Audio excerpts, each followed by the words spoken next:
BRS party తప్పకుండా మేము ప్రశ్నించాల్సిన అవసరం వారిపైన ఉన్నది. మరి దీనిపైన మరి లోతుగా అధ్యయనం చేయాల్సిన అవసరం ఉన్నది.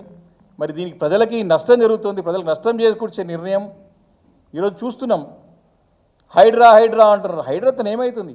వసూలు చేసుకుంటున్నారు. ఏదో ఒకటి రెండు ప్రాంతాల్లో కూలగొట్టి మరి ఈ వరద అంతా కూడా ఆపకూడగా మా కూలగొట్టుతూనే అయిపోయింది చెప్పేసి అంటే మా ఈ యొక్క డెమోలిషన్స్ ద్వారానే వరద ఆగలేదని చెప్పేసి ఈరోజు మాట్లాడుతున్నారంటే వాళ్ళ ఆలోచన ఏ రకంగా ఉందో, వారి పరిజ్ఞానం ఎంత పాటుతో అర్థమవుతా ఉన్నది. అంటే నవ్వొస్తూ అన్నది వాళ్ళ మాటలు చూస్తూ ఉంటే. ఈరోజు హైడ్రా అనేది పెద్ద ఫెయిట్. మేము ముందే చెప్పినాం, డే 1 చెప్పినాం, హైడ్రా ద్వారా ఇవి వసూళ్ల కార్యక్రమం అవినీతికి తెరలేపడమే తప్ప ఇది ఇంకొక కార్యక్రమం కాదు. ఎందుకంటే దీనిపైన కూడా ఎలాంటి చర్చ లేదు, దానిపైన ఎలాంటి మరి ఒక చట్టబద్ధతతో పాటు గైడ్ లైన్స్తో పాటు ఒక మాన్యువల్తో పాటు ఒక వర్కింగ్ ప్రోటోకాల్స్తో పాటు ముందుకు వస్తే నమ్మశక్యంగా ఉంటుంది. ఏదైనా సరే ఆయననేమో నోటీస్ ఇయ్య అంటాడు, ఇంకో నోటీస్ ఇస్తాడు, ఒకటి నోటీస్ ఇంకొకరు కొడతాడు, ఒకరికి నోటీస్ ఇస్తాడు. రాగాడిది పోగాడిది, పిలిస్తే రావాలి, పోతే పోవాలి. వసూళ్ళు క్లియర్ కట్గా వసూలు నడుస్తూ ఉన్నాయి. బయట పడే చిన్న చిన్నయే పెద్ద కార్యాలయాలు డైరెక్ట్ నడుస్తున్నాయి. అక్కడే పెద్ద ఆఫీస్ లేదేం లేదు, ఇల్లే ఆఫీస్ అయిపోయింది ఇప్పుడు మంచిగా. మనకి ఎవరిని అడగలేదు, చెప్పలేదు, ఏం లేదు. పెద్ద ఎత్తున వసూలు జరుగుతూ ఉన్నాయి. క్లియర్ కట్గా చెప్తా ఉన్నాం. గడిచిన 8-9 నెలల నుంచి కూడా హైదరాబాద్ నగరంలో, గ్రేటర్ నగరంలో రియల్ ఎస్టేట్ కుదేలైపోయింది. బిల్డర్లందరూ కూడా బెంగళూరుకి, విజయవాడ వెళ్ళిపోయి పని చేసుకుంటామనే స్థాయికి వచ్చింది. పెద్ద అనుమతులు లేవు, ఇస్తనే లేరు. ఆక్యుపెన్సీ సర్టిఫికేట్ ఇవ్వడానికి పెద్ద పైరవీలు చేయాల్సి వస్తుంది. ఈరోజు కేసీఆర్ గారు, కేటీఆర్ గారు దేవుళ్ళగా కనబడుతున్నారు.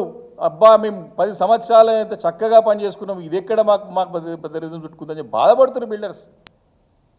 వర్ణనాతీతం వారి బాధలు చెప్పాలంటే. ఈరోజు ఇంత స్థాయిలో దిగజారిపోయే విధంగా పరిపాలన సాగుతుంది. మరి దానికి తోడు మరి దీన్ని ఈ రకంగా చేస్తూ అంటారు మళ్ళీగా. కాబట్టి వీటన్నిటినీ కూడా మేము ఖచ్చితంగా ఎండగడతాం, ప్రజాక్షేత్రంలో తీసుకువెళ్తాం. మరి ఇంత పెద్ద నిర్ణయం జరిగేటప్పుడు తప్పకుండా మా పార్టీ అభిప్రాయం ఉండాలా. ఇక్కడ స్టేక్ హోల్డర్స్, ఇంత పెద్ద నిర్ణయం హైదరాబాద్ నగరంలో ఇంతమంది శాసనసభ్యులు ఉన్నాం, ఇంత పెద్ద మొత్తంలో ఉన్నాం. ఒక్కసారి అఖిలపక్షం పిలిచాల్సిన అవసరం ఉండే, ముఖ్యంగా అసెంబ్లీలో చర్చించాల్సిన అవసరం ఉండే. దొడ్డిదారిని ఆర్డినెన్స్ తీసుకోవాల్సిన అవసరమే లేదు.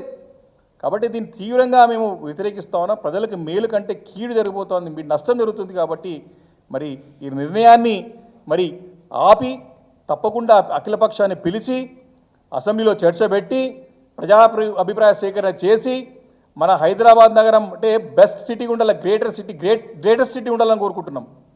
Greater Hyderabad should be the greatest Hyderabad అని కోరుకుంటున్నాం.